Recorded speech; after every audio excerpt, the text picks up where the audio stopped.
Good evening, everybody. I'm Garth Ratcliffe, and I'm going to present this Zoom session along with Phil. First of all, I need to explain where this website has come from. Basically, I was concerned that we'd got scores of PowerPoint presentations that we used as our presentations that were just simply used for an hour and then sort of stored on people's computer.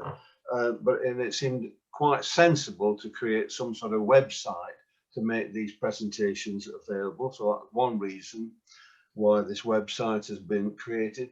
And the second reason is that in the West Orton Library, there are two cabinets full of local history photos. And there must be several thousand photos, and I've scanned most of them into my computer and selected some of them to be on this website. So there were lots of photos that would never see the light of day unless they were on a website. But the website complements the existing one. The existing website that West Orton Local History Group has is largely factual and is full of text, whereas this new website, which we've been talking about for months and promising you for weeks, is very visual. So it's about presentations, it's about photos, it's about videos. Right. So as I say, I'm going to share this presentation with Phil. Now, the first thing I need to tell you about is the address of the website. And at the top of the screen, you'll see West Orton Local History Presentations and Photos. If you type those words in your computer, do a search, it will come up with several websites, but one of them will be the one that we are talking about now. So I'll give you the details later on at the back end. So it's basically www.westhorton.localhistorypresentationsandphotos.com with no spaces, and that will get you into this website that we're going to be talking about today. The other reason for delivering this or creating this website was that I listened to a talk on WordPress by the sort of National Society for Local History Groups, and the person who was delivering this talk about WordPress convinced me that it was very easy and it was free, and it turned out to be not. It's taken us about 6 months to create this, but it is top quality of visual material. Talking about West Orton Local History Presentations and Photos. Now, the menu for this website is horizontal. It starts off with home, how to navigate around the site, maps, areas of West Orton, subject, etc., etc. And to navigate around the site, you just simply click on these items. Now, so the first page is the home page, which is more or less telling people about some of the main features of West Orton. Here we have a list of the people who was involved with the design and delivery of this website. There's myself, Phil, Pam has been doing quite a lot of research on schools and education. Ted has provided the videos, and as usual, Tom has provided many photos that we've picture paintings that we've used in. So that's one that Tom Monta. This is a sketch map of West Orton. And I read the other day, and I'm not sure I believe it, but the extent from one end of West Orton to the other is written to be about 3.5 miles and about 3 miles in the other direction. Whether that's correct or not, I don't know. But that sketch map shows you the large extent of West Orton and the major areas and the railway lines that currently pass through it. And there are two that are now disused. That's the Bolton Lee Railway that we'll talk about later on, and there's this one that went up to Horwich. Now, Westhoughton is noted for about 4 or 5 main historic events. The Battle of Westhoughton Common, the burning of the mill, the Bolton Lee Railway, the Pretoria Pit disaster, and more recently the overspill in the 1960s. But that has become more topical with all the building development that's going on in Westhoughton. Again, there is a web address, an email address there that you can send stuff through, although my email is also available later on. Right, so that's what's on the home page. And if I go to the top of the page, I can click on maps, and we get a series of maps of Westhoughton. I'll come back to this one later, but it's repeated. So these maps of Westhoughton, something that's bothered me for a long time is that I'm always bothered about, well, what is the oldest map we've got of Westhoughton? What's the oldest this, that, and the other? And it turns out that this map here is at least one of the oldest maps of Westhoughton. By map, in inverted commas, it's more of a sketch map because there are no buildings on it. Even the church isn't shown. Chapel Common is Mark Lane, it's Market Street. So this is 1725. This is Market Street. Blake Dam Lane is Bolton Road, and we've got Long Lane is Church Street, and we've got Moss Hole Lane here, probably Central Drive. Now, the main feature of this is this water here, this vast reservoir of water, and that was used in 1725 for the power of some water wheels in the vicinity. But these I don't fully understand. These are supposed to be designated areas of land ownership, and that's a subject in its own right. But that is the oldest sketch map we've got of Westhoughton. It doesn't actually tell us all that much. This is one of the oldest maps of Lancashire, 1610, but again, we can't pick up much detail from that. So, but a much clearer map is below, and why I have included that is to show you the oldest areas of Westhoughton. We've got, so this is a Lancashire map from 1695, and we've got Hulton Park on it, we've got Brinsop, and we've got Horton Chapel. We know that the Hulton Park has been was occupied by the Hulton families from about 1200, so that makes a bit of sense. And the Brinsop area was occupied by the Cockersand monks, who also built the Westhoughton Chapel. So those are the main oldest areas of Westhoughton. This is, although I've said that one of the most notable events of Westhoughton was this Battle of Westhoughton Common, but very little sort of visual information exists about this. So I've put this map in to show you where in 1642 the Royalists and the Parliamentarians had their battle. So the Parliamentarians were coming from the Manchester and the Bolton direction, and from this area here, from Brinsop direction, and the Royalists had come from Wigan, and they met at Warcock Hill and had the battle there. And the Royalists won that battle easily and captured quite a number of the main leaders of the parliamentary group. Again, see, these are sketch maps. They're not drawn to scale. This is a Yates map of Lancashire, and on it we've got 1787, and we've got, as well as the over Hulton Park, we've got Checkerbed on it, and Snidel, another old area, as well as the West Horton Chapel, and another very interesting way of spelling Daisy Hill, Daisy Hillock. And that's important because West Horton Hall there and Rogers Farm were located at so those are the oldest areas of West Horton.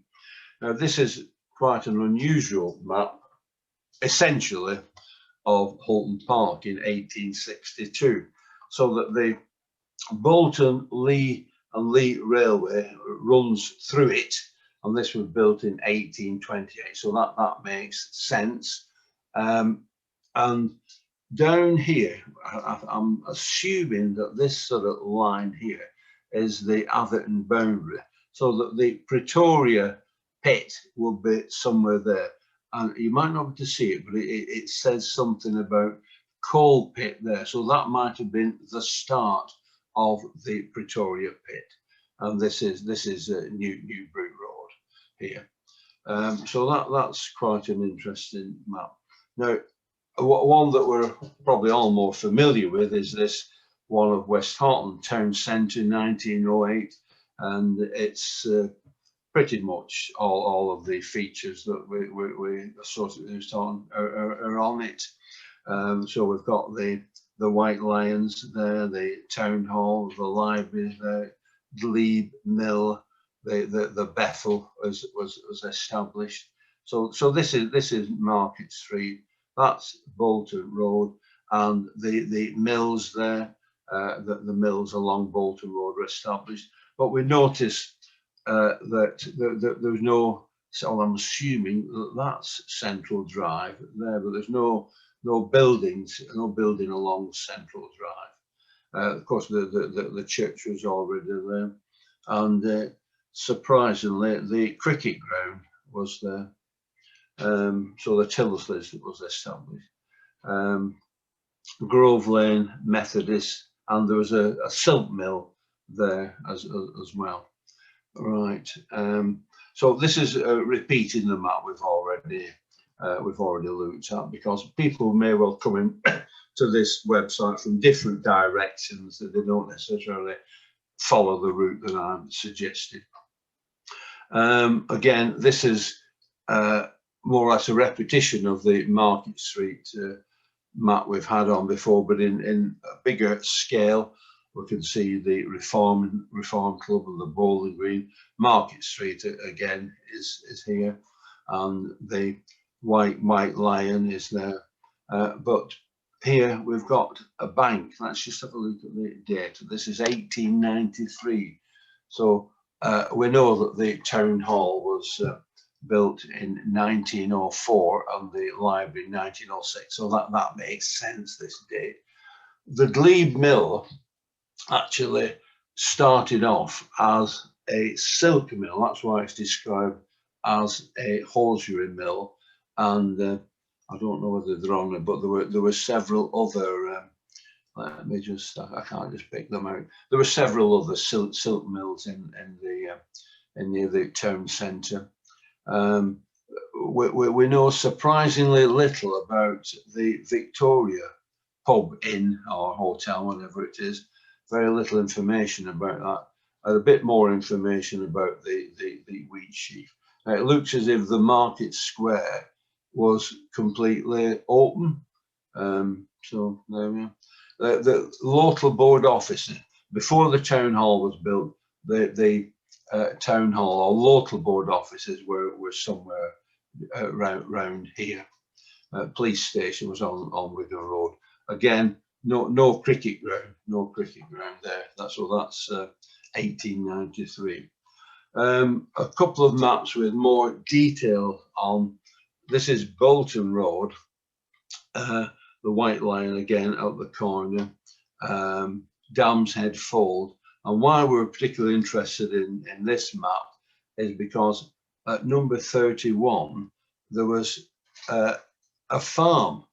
Bolton Road 31, Dam's Head Farm. And that's interesting because of the fact that Mr. John Seddon, he owned that farm, in 1812, the time of the burning of the mill on the Nook, a bit further down here. But John Seddon, he was an important West Orton benefactor and built several mills and provided work for quite a number of West Orton people. 1892 is Wigan Road, again Grove Lane. That there was a factory there, and the Allenby Mill, so that the Wigan Road comes down here and curves around, and we have the Friends Meeting House at the bottom here, and the British Legion that played quite a big part in West Orton's history after the World War I and up to and including World War II. And then we've lost a lot of information about that, actually. And then there's one which is a little bit of an offshoot. It's about Wingates. It's Wingates Lane here.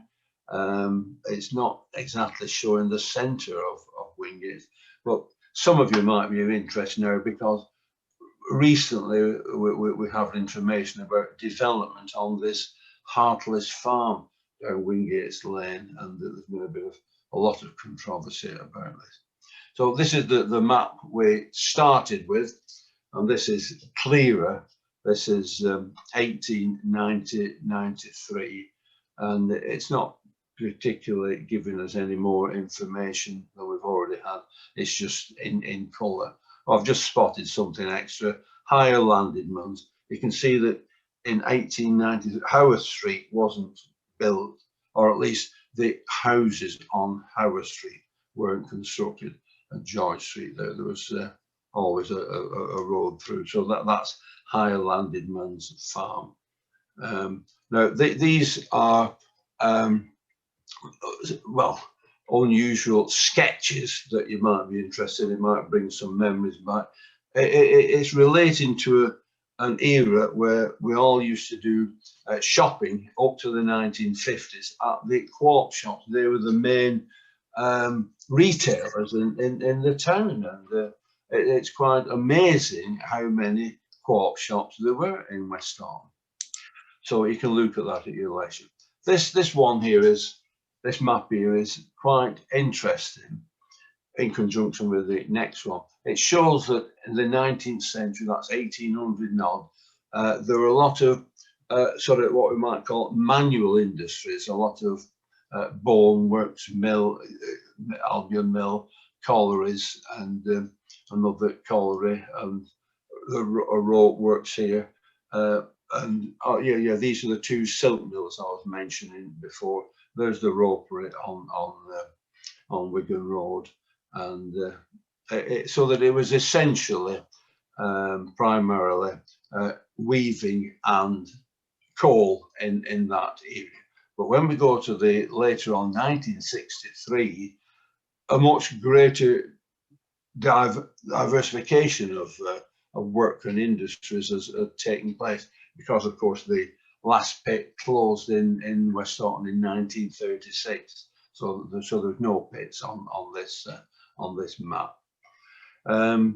So you can look at that at your leisure. So Bellows Hartley, that was probably one of the more important and more advanced industries in West Orton, because they made bodies for coaches and for aircraft.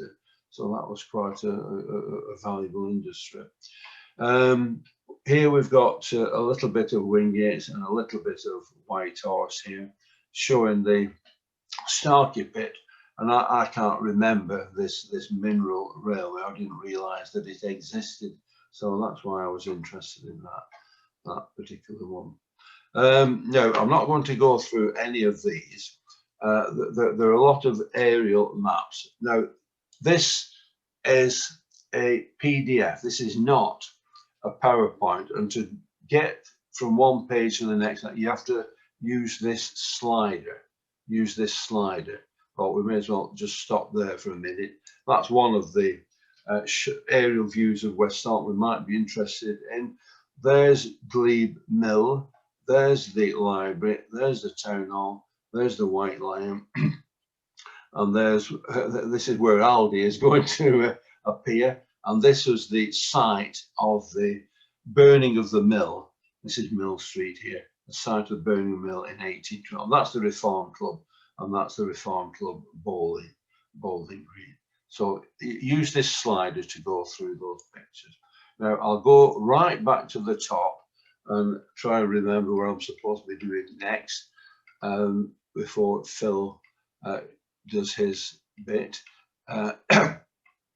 So if you go back to the top, you can't go wrong. So I'm going to do a bit on presentations now. And when I have my cursor over the presentations, you get these three options. And I'm going to go on to timeline of major events. Now, these PowerPoints, they take 30 seconds or so to come up.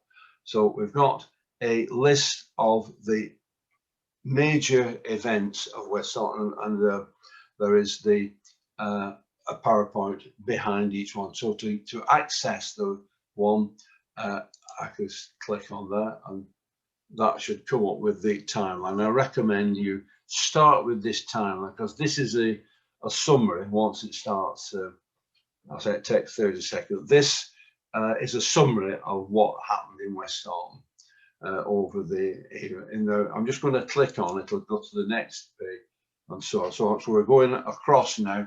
So we're starting off at 1240 and whatnot. This is more or less the same as the timeline that's on display in the library. So it's you can go through that at your leisure. There's 55 slides, so I'm not going to go through them all. If you want to go back, you just click on these, and then if you want to go out of that PowerPoint back to the list of PowerPoint, I'm going on to the arrow at the top. I don't know whether you can see this on your computer or not.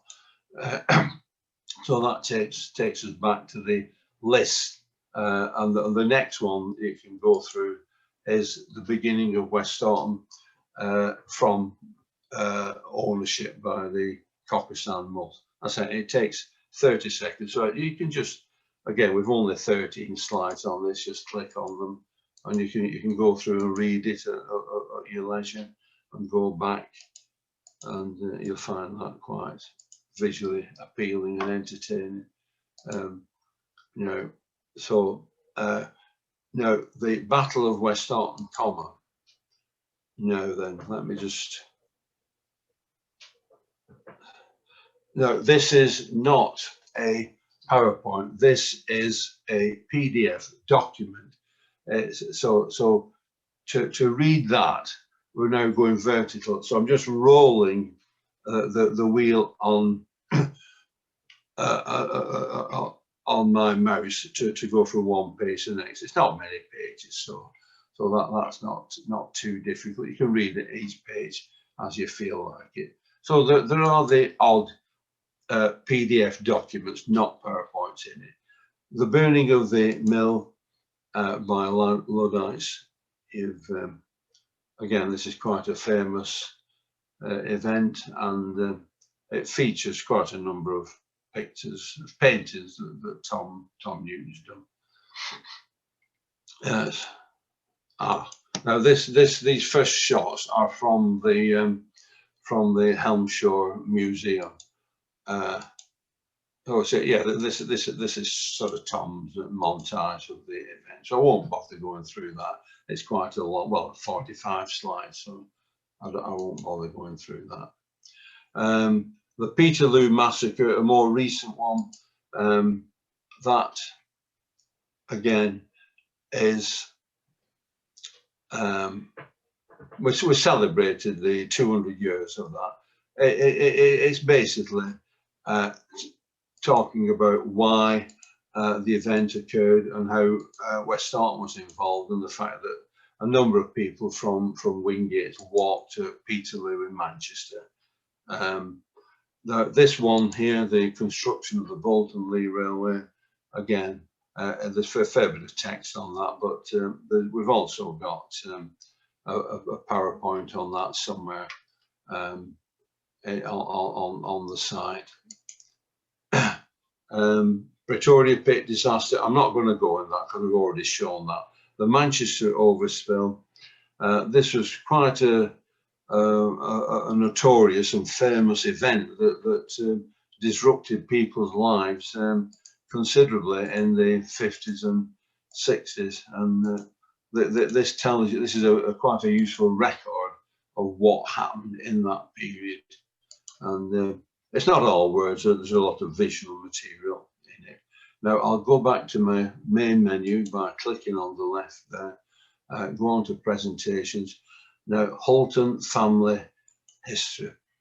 Now, this is where, again, the links, there are three PowerPoint presentations about the Holton family, and you just click on these. And whenever your cursor changes into a hand, that means there's a connection. You can click on that and it'll take you to it.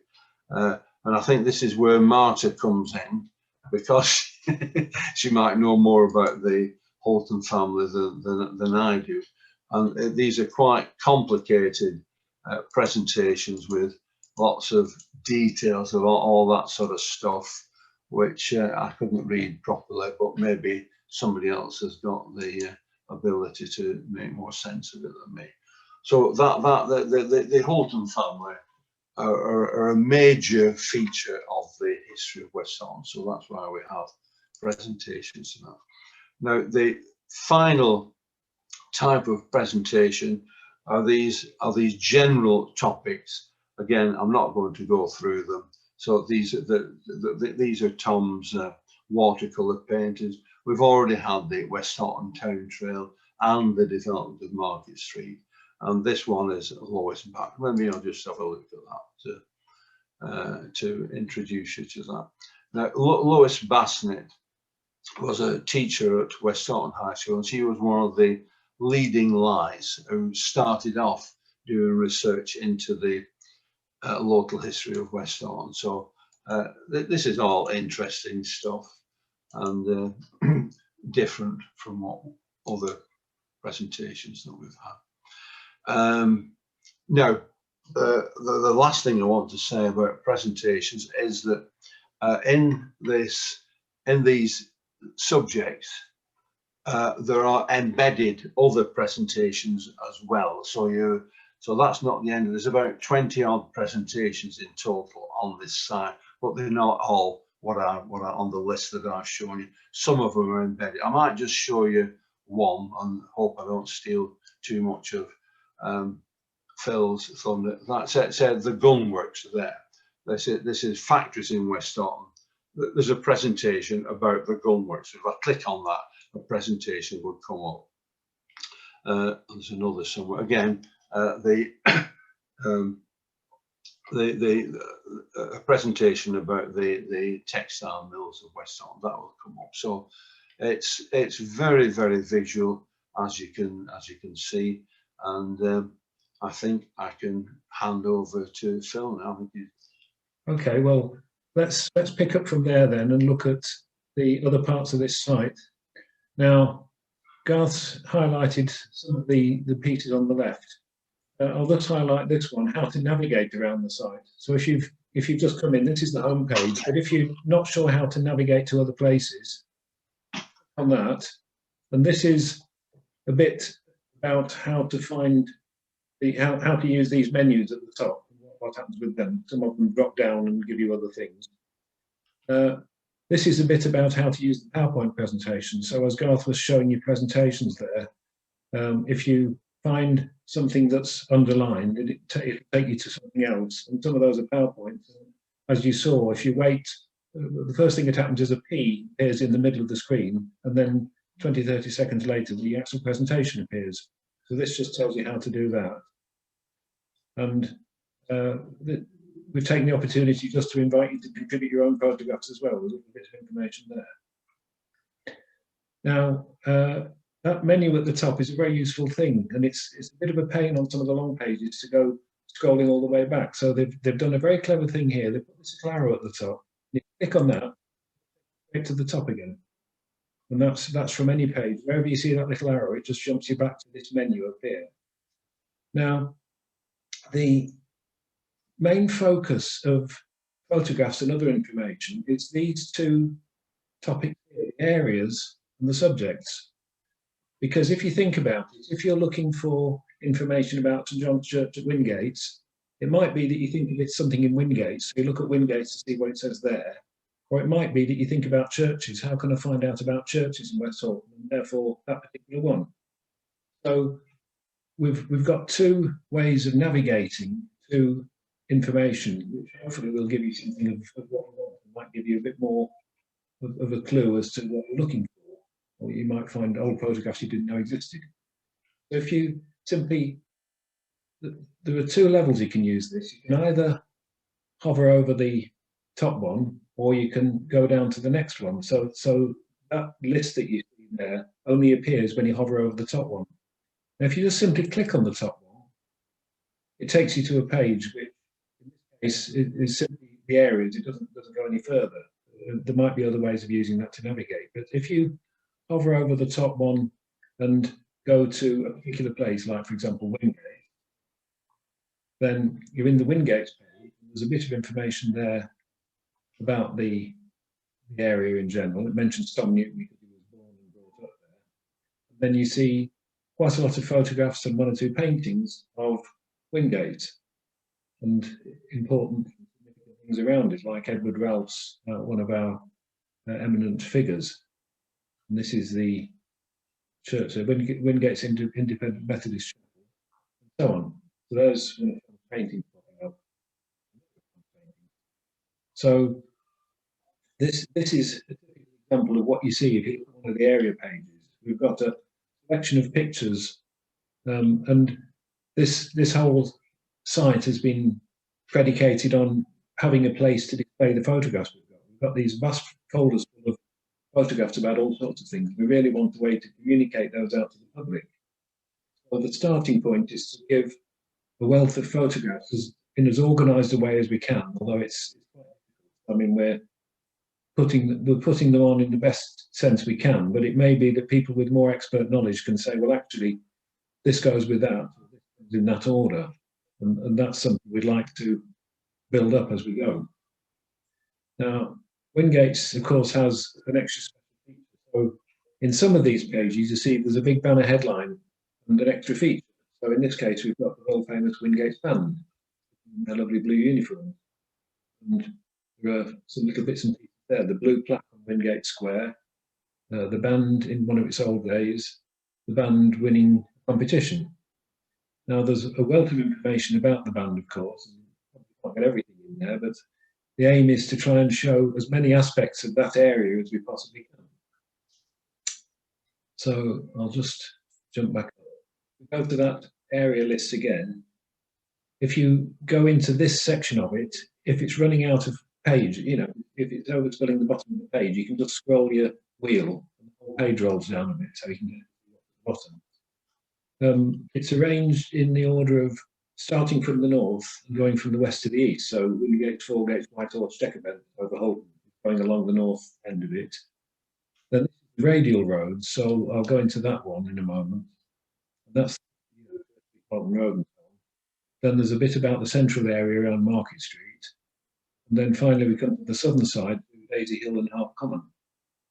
So let's just pick on the central road, the radial roads.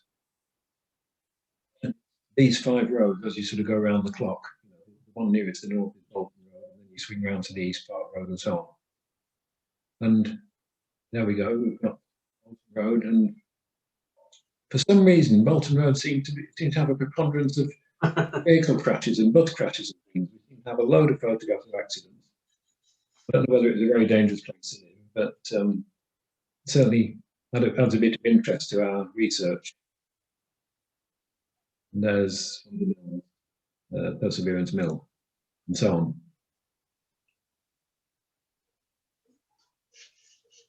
on. There's an example. We saw this Black Dam map earlier on the maps page, but it's very relevant to this area, so it's crept up here as well. And then we go to Park Road, and Park Road has a whole series of other stories. Seems to be another one that's crashed into somebody's garden there. And then that's sort of all we've got on Park Road at the moment. A movable feast, and we will be adding more to it. Then you come to B Road. So there's in the way it used to be. I think it's not on the road anymore. The doctor's surgery, as that used to be, before it moved to the Peter House. And there's Wigan Road, Church Street. So now on Wigan Road is what I thought of as the Pill Work. It used to be known as Peel Mill.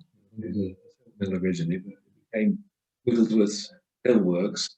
So if you want to see the detail of that, you can click on there. So this is an example of a PowerPoint presentation that's embedded in the middle of one of these pages. You can click on that to take you to that in the way we saw before. So I'll scroll back to the top and come out to that. So the other one I mentioned is subjects, and the subjects is that's where you see a number of subjects, and you can go into there and scroll down to the bottom of the list. But in this case, if you actually click on name subject, it gives you a listing. Now this is a listing that we've extracted in our research of all the types of information we've got. So there are lots of things we haven't seen anything of so far. So, Coke de Barn, for example. We've got some photographs of entertainers, but they tend to be popped into other areas at the moment. We're hoping to extract them out and have a list of entertainers, you know, the Weavers of several rock groups that we've come across. There are one or two things about health. It'll in due course be worth making a complete page about things of the NHS and before the NHS was founded, and having inoculations and buying your medicines at the pharmacy and so on. Housing and slum clearance. This is the overspill we were talking about.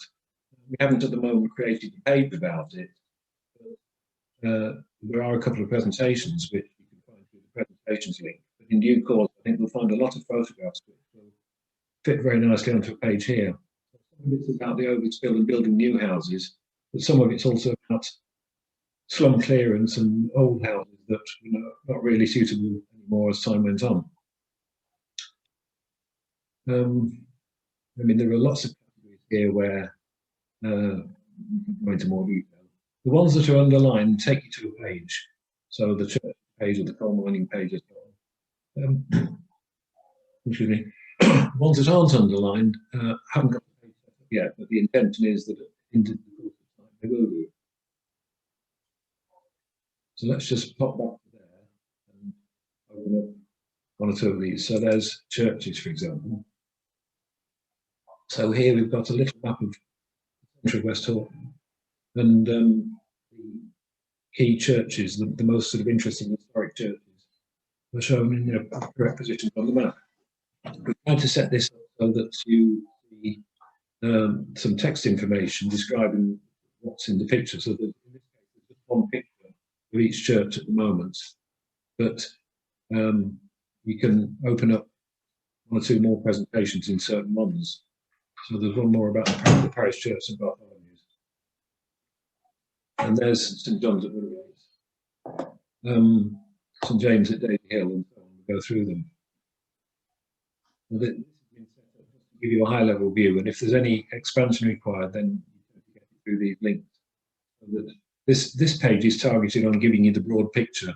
Not if we go to schools, for example, then here's the same sort of thing about schools.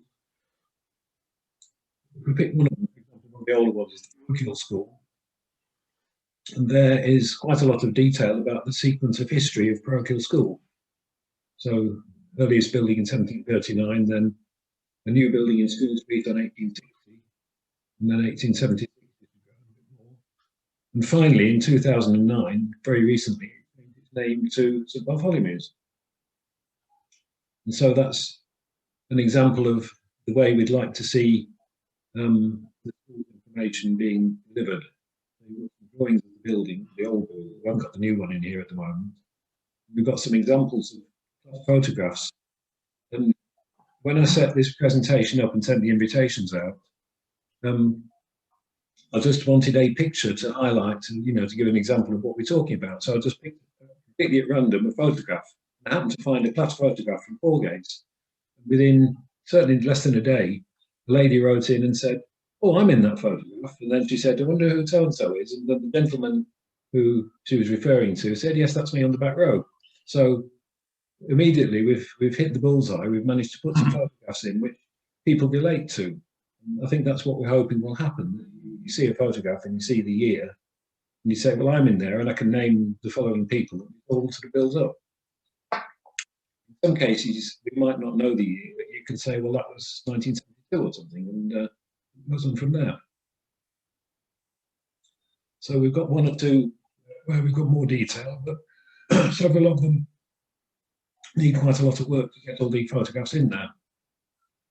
So I won't try and explain all the subjects. Coal mining, of course, is a massive one. We've got so many mines and presentations about the work of mining as well as the individual mines. Factories, there's a lot of scope to put more into factories. We've only got a few examples at the moment, but the rope works, the gun works. We're trying to pick some of the more unusual and interesting ones, things that are perhaps a little bit more special to this area. Bellhouse Hartwell has had 3 or 4 different names in the course of its history, but there's quite a lot of interesting information there about the older version, including the fact that they diversified to make children's pedal cars. So, you know, there's all sorts of little snippets like that. When we look at these. We're very proud of our railways, so that's a bit about the Bolton and Lee Railway. As you can see in this case, we're going into a 3rd level of index. We've got the level across the top, we've got the first drop down, and then when you point to railways, you get an extra drop down. And so you can see all the story of the first locomotive, the Lancashire Witch, in 1828, before the Liverpool and Manchester was opened. And this is a list of the other locomotives that ran on the Bolton and Lee line, and a little bit about carriages, sort of hard class and soft class, as it were. So there's another example, and then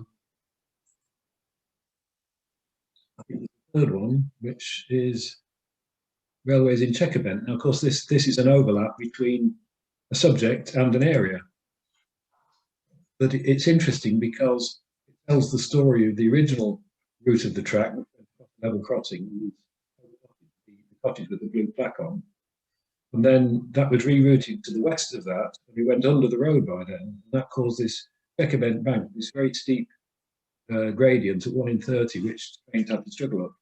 So there's information about that, and you can't really avoid in the area around Checkerbent mentioning the Hulton family, because of course the Hulton sidings near the coal mines were all about the reason why the whole thing was built in the first place. So there's the story of that, and a little bit about the bank, as you can see it ducks under that bridge, and it's quite a steep descent and an ascent at the other side. And that's probably enough about the subjects now. We've also tried a different idea, which is to have an alphabetic list of photographs.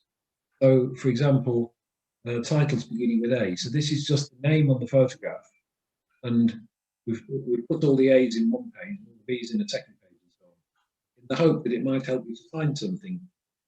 It's a very random process because, of course, it just depends how somebody chose to title the photograph. If you said St John's Church of Wingates, under S for St John's, J for St John's, so W for Wingate, it could crop up anywhere. So it's really a lucky dip of all sorts of information that's been found, which have been put into a particular folder. These A's, I suspect, are all adverts, and so you know, you can see that that's a very interesting list of old adverts from presumably local newspapers or magazines or something. Now there's the whole alphabet of those, and there's no point in really trying to explain all of that at the moment. It's a way we've tried to find of presenting information to see if that's any help to people. I'll just mention this news page at the end. So news is our blog. Any information we want to impart to you about the website and what's going on, or the group, appears as a new post on this news page. So there we go. That's a nice picture, which is typical of West Orton. And now this is the latest news, and it just shows how technology can defeat you. I thought, well, we'll put it on the news page. There's a nice big blog in big letters. And so we did really well. We got West Horton local history presentations and photos docked. Then the com broke down on me. You'll have to put the com in yourself. But anyway, that's what we call. So, and then just below that is the previous latest post, which is the new website, and it's telling you all about what's got us to this point in developing the website. So the formal launch takes place through a Zoom presentation on the evening of the 10th of June. So it's bang up to date. And we aspire to keep bang up to date.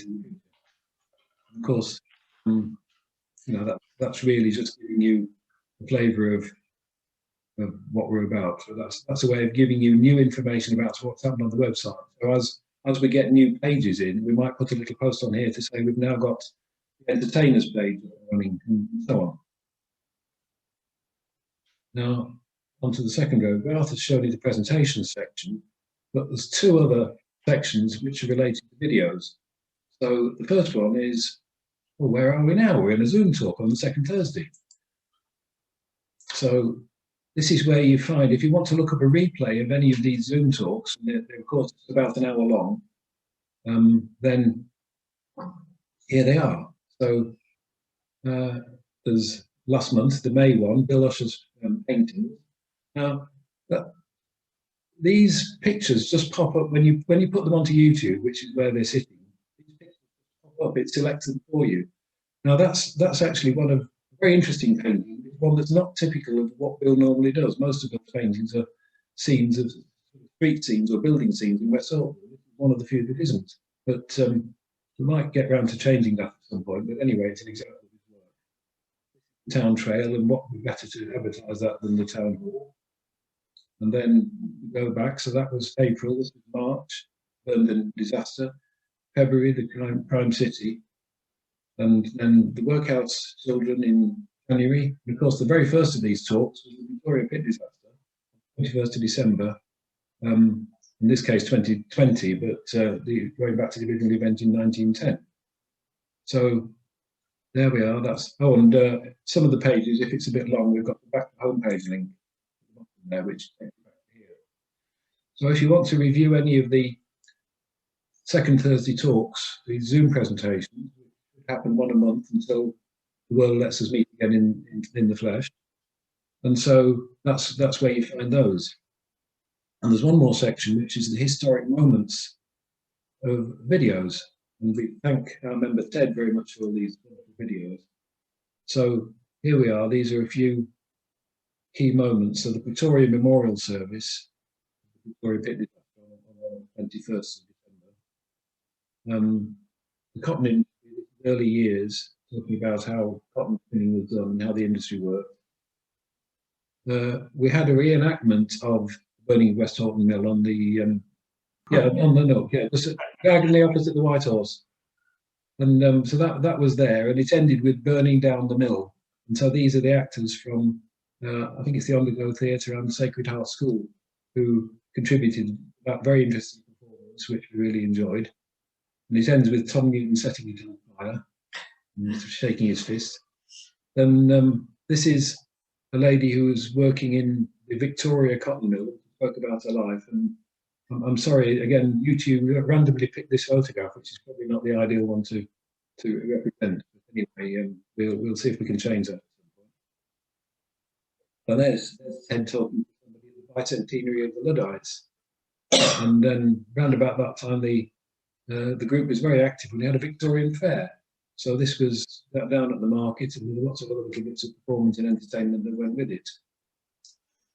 The thing that some of you might find very interesting is we've managed to interview a number of our senior citizens who worked or part in some key activity in life in earlier days. And we've got, Elsie Ainsworth, is it, and Rita Fairclough.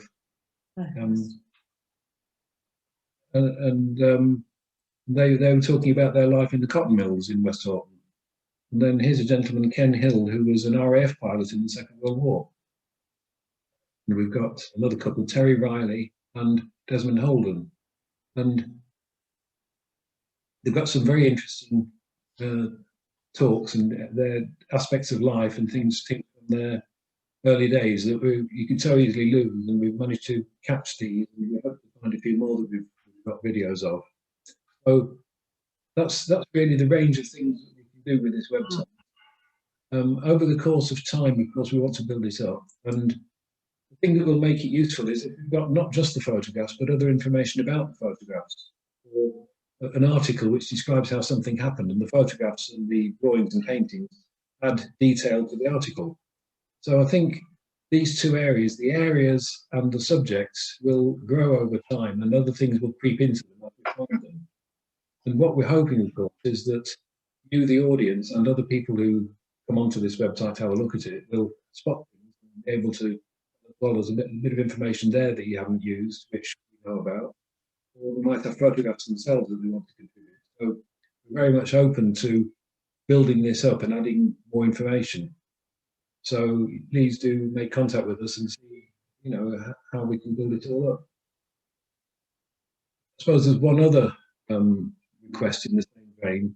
We've got a massive archive of stuff, which is documents on paper and also electronic photographs and articles and so on, which really needs sorting and going through and making use of. And if anybody fancies being a bit of an archivist and going through some of this work, we'd be very pleased to hear from you and find you a task which you can be gainfully employed on.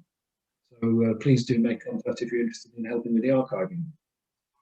So I'll stop there and hand back to Garth. And thank you very much. Oh, thanks very much, Phil. Yeah, has anybody got any questions? There's no limit to what you can put on this thing. You can put as much as, or you can keep going until. Yeah. We're nowhere near the limit. Well, is there a limit? Well, there is until you decide you're willing to pay more. Right. Yeah. So, but I say we're nowhere near the limit at the moment. Yeah. Right. It's brilliant, actually. It's very good. Well, it's just grown very, very impressively over the last few weeks. I say it's taken us 6 months, and it's the sort of thing you don't come across. You don't hit the best answer first time round. You're sort of struggling and improving things continuously as you go along. Yeah. So if I wanted to look up, for instance, get some more information about Dob Brow, for instance, I will go to the A to Z and type and look up, scroll down until I got Dob Brow. Go under D and you'll find some pictures about Dob Brow. Right. Good. I can remember putting them in. Yeah. Good. I'll go to the areas. Or it might be one of the areas. I can't remember. Yeah, it's down Wigan Road. Yeah, So, on Radial Road. Yeah. If Mike looks at the photos, he'll find information about his great uncle. Get that, Mike? So when you're playing around with it, you'll find information about Edward Ewins. Right. Okay. You could put something on about. You could put something on about your grandfather too. Right. Okay. Marta, did that make any sense to you? To me, Yes. First of all, congratulations. Oh, thank you. And you make an impressive work, especially because making a website, it's a very, very, very difficult job, because you have to organize the information, and that's the most important part. Yeah. And you have to organize information not the way that you would like, but the way that the people would love to find it, and that's a very complicated exercise. Yeah. Well, I'd like have a look at the presentations on the Holton family. Yeah, I will. See if you can help us out a little bit with that. Yes, I will. We're quite happy to invite any suggestions. Yeah, no, but it's fantastic. Really, you were flicking through all these compartments, and I was thinking, how much work is in all of them. 6 months. 24/7. Very proud. A little bit every day for 6 months. No, There but is it's a, amazing to have the information of the history of your local area in one website. It's amazing. I mean, that's really, really a very good thing. The online help from this WordPress is pretty good, actually. Yeah. So I think I would recommend this WordPress. It is quite straightforward to work with, and there's lots of help. I think you've done a fantastic job with it, all of you. I do. Thank you. Yeah. It's not finished. I don't think it ever will finish. We're expecting a flood of school photographs to come in. Well, thank you very much for your attention. I'm sure you, well, I've actually enjoyed it again. I've been so much involved with it. I've enjoyed watching Phil present it, really, because it is quite impressive, but it's not finished. We can do quite a bit more on it, I think. But there aren't all that many websites with PowerPoints, videos, photos, and that you can do some looking at previous talks. There you see the latest publication of the West Taunton Local History Group, and it's places of historical interest in West Taunton. That is the third of the series of booklets we've produced. The first one, the other two were about Tom Newton's paintings and the timeline. This is about places of historic interest in West Taunton. It's 32 pages. This is just a draft copy, but it will be available for £6 in September, along with the Christmas cards for this year. So that's so if you can start saving up, that will help our funds. Right. Good birthday present for me, that is. Yeah. No, it'll make a good Christmas present for you to buy for other people. Right, thank you. That's I think that's. Do you want to say anything, Phil? I think we've enjoyed meeting you all tonight and going through this with you, and it's been good fun. Well, thank you, Garth and Phil. Yeah, It's been excellent. It's been a really good night. Right. Okay. Goodbye. Goodbye. Night. See you all soon. See you next month, second Thursday of next month.